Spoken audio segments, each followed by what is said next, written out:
Hann er 88 ára og enn við fræðastörf. Á föstudaginn kemur út 1000 síðna rit hjúskapar og sambúðarrétt eftir Ármann Snævar.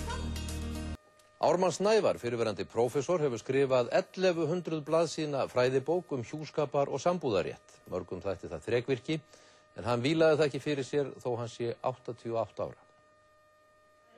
Ármann fæddist í september 1919 og var prófessor við lagadeild Háskóla Íslands 1948 til 1973 og þar var hann rektor skólans allan 7. áratuginn. Hann var hæstaréttardómari 1973 til 84.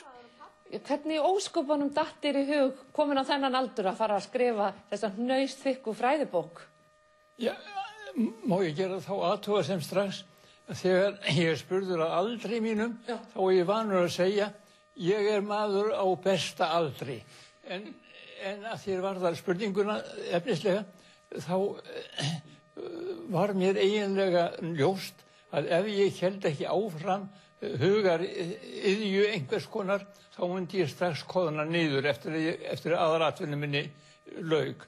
En ert þú elsti maðurinn í háskólanum sem hefur skrifað fræðiritt? Já, ég gerir ráð fyrir því að minnsta kosti meðal lögfræðilegra fræðimanna. Ármann ákvað að gefa bókin út í ár af 3 tilefnum. Í ár eru 100 ár liðin síðan lögfræðikennsla hófst hér á landi, 60 ár síðan Ármann hóf kennslu í sifjarétti við lagadeild Háskólans og nú í júní fagnar Ármann 70 ára stúdentsafmæli í MA. Sökum augsjúkdóms fékk hann hjálp góðra manna við bókina og þá sérstaklega Valborgar Sigurðardóttur eiginkonu sinnar. Og ég hefur tilengað henni þetta rit. Eða ætlar að fara að skrifa meira þegar þú ert búinn að koma þessari frá þér?